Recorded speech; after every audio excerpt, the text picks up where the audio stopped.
से। और जिस तरह शहबाज शरीफ बार बार ऐलानात कर रहे हैं, बल्कि ये कहना चाहिए कि इनसे ऐलानात करवाए जा रहे हैं कि जी हम जा रहे हैं, अगस्त का महीना हमारा आखिरी महीना होगा। अब यह अहम खबर आप तक पहुंचाएं। Shahbaz Sharif Hamza Shahbaz money laundering case में बरी। अहम खबर आप तक पहुंचा रहे हैं।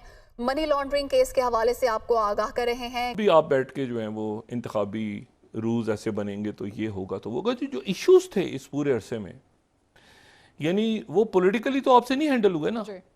आप कह लें कि द क्लोजेस्ट ब्यूरोक्रेट जो के साथ रहे, और उसमें उन what ever he says I think in terms of authenticity उसका बड़ा वजन है। डिस्पाइट के ये जो पोस्ट ट्रुथ की हम बात करते हैं और कई दफ़ा लोग लाइट लेते हैं, इसमें ये हो रहा है। अगस्त के हम दरमियान में हम छोड़ देंगे हुकूमत, ये बार बार वो कह रहे हैं। ये जिस अंदाज से वो कह रहे हैं उसमें भी नजर आता है कि नाकामी का एतराफ है।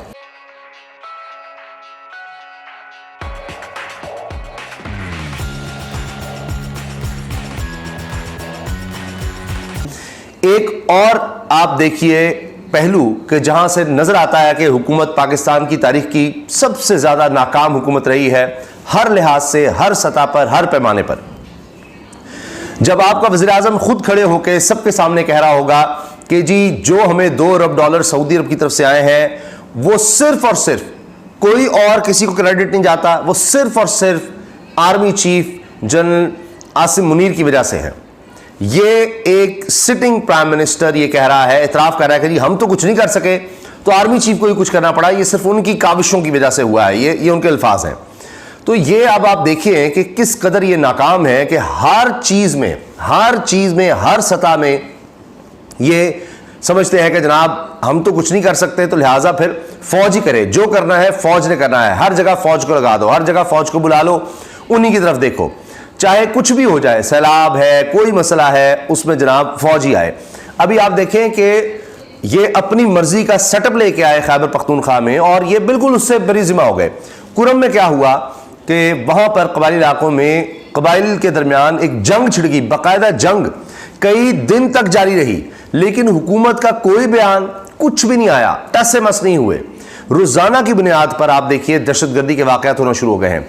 7 महीने के बाद, 7 महीने पहले आपको पता है कि वो पुलिस लाइन मस्जिद में खुदकुश धमाका हुआ था, उसके बाद खुदकुश धमाका अब आकर हुआ ये पेशावर हयाताबाद में FC के ट्रक को निशाना बनाया गया। ये खुदकुश हमला था 7 महीने के बाद। तो ना सिर्फ ये कि खुदकुश हमले दोबारा होना शुरू हो गए हैं, आपने बलूचिस्तान की हालात देखे, मगर आप हुकूमत की तरफ से प्रेस कॉन्फ्रेंसेस नहीं देखेंगे। हुकूमत की तरफ से आपको कहीं नजर नहीं आएगा कि जनाब इस पर कोई प्रेस कॉन्फ्रेंस हो रही है, इस पर कोई एफर्ट हो रही है। मैं देख रहा था आमिद मीर साहब चीख रहे हैं, ट्विटर पर कह रहे हैं कि जी वो बलूचिस्तान में भी कबाइल के दरमियान जंग छिड़ी हुई है, जंग, तो हुकूमत खामोश बैठी हुई है, हुकूमत को कुछ करना पड़ेगा। फायरिंग हो रही है, हैवी वेपन्स इस्तेमाल हो रहे हैं, लेकिन हुकूमत क्या है, हाथ पे हाथ रखकर बैठी है, ना कोई बयान कुछ। आपको प्रेस कॉन्फ्रेंस नजर आएंगी, बयानात नजर आएंगे, इकदामात नजर आएंगे, जो भी कुछ नजर आएगा वो सिर्फ और सिर्फ 90% है कि तरीके इंसाफ को खत्म करो, तरीके इंसाफ का कुछ कर दें, इमरान खान का कुछ कर दें, तरीके इंसाफ को चेयरमैन को कुछ कर दें।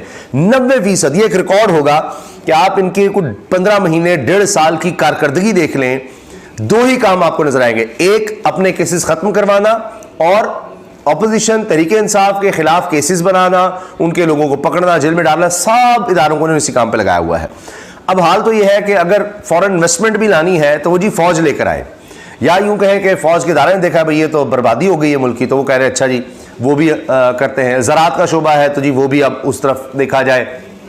फॉरेन इन्वेस्टमेंट के लिए जी वो जी फौज का ये सारा इनिशिएटिव है, फौज ने बड़ा ज़बरदस्त इस पर काम किया है जी, उन्होंने डाटा भी कलेक्ट किया है, वो लेकर आ रहे हैं जनाब कि स्पेशल इन्वेस्टमेंट का वो फोरम ला रहे हैं, ठीक है जी, और उसके लिए काम कर रहे हैं। तो अब बाकायदा उसके लिए एक इदारा बनाया जा रहा है, तो इसमें भी क्रेडिट जी फौज को दे दें, हम तो कुछ नहीं कर सके। स्पेशल इन्वेस्टमेंट फैसिलिटेशन काउंसिल बना दिया है, एक इदारा बना दिया स्पेशल इन्वेस्टमेंट फैसिलिटेशन काउंसिल कि जी वो ये काम करेगी। तो हर सतह पर इनकी अपनी नाकामी की दास्तानें हैं।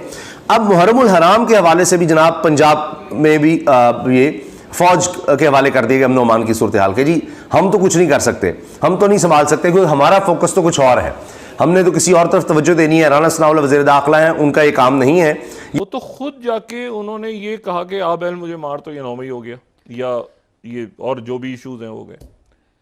तो आपने तो बीच में कुछ भी नहीं किया। इवन मईशत का इशू या बाकी इश्यूज, तो वो मानते हैं इस बात को, वो इस बात को तस्लीम करते हैं कि हाँ हमारी परफॉर्मेंस अच्छी नहीं, लेकिन फिर उसकी वजह वो और बहुत सारी वजूहात बताते हैं।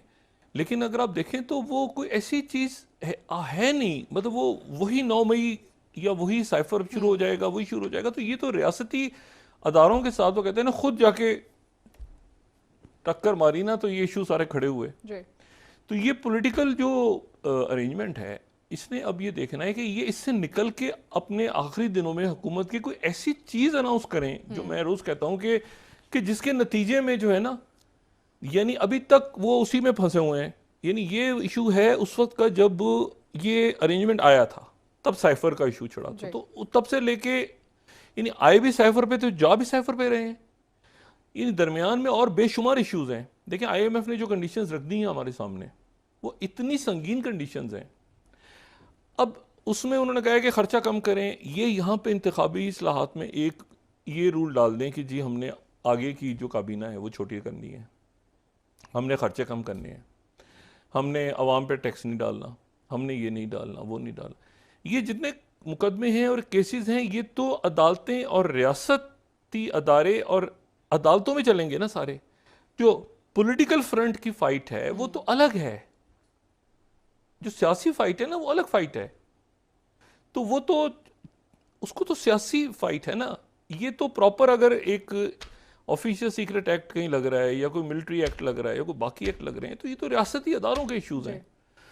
तो इसको इसमें डॉक्टर साहब, ये सियासी शख्सियात की जानिब से रियासती उमूर पर के मामलात पर बयानात से क्या ये एक सियासी होने का मुकदमात को तासुर नहीं जाएगा? देखें सियासी जमातें हैं ना, पॉलिटिकल पार्टीज हैं सारी दुनिया में। देखें रियासती उमूर अलग होते हैं, पेंटागन के अफेयर्स बिल्कुल अलग हैं, CIA के अफेयर्स अलग हैं। अमेरिका में आप देखें रिपब्लिकन्स और डेमोक्रेट्स का फड्डा होता रहेगा, वो एक दूसरे को बोलते रहेंगे, कोसते रहेंगे कि अभी पूछा जाएगा जी कि कहाँ पे रिकॉर्ड हुआ, वेदर वो सामने आए या नहीं आए। ये मतलब ट्रंप का अगर आप देखें और उसके सपोर्टर्स का जिस तरीके से एक अप्रोच रही है, पोस्ट उसमें आप कर सकते हैं।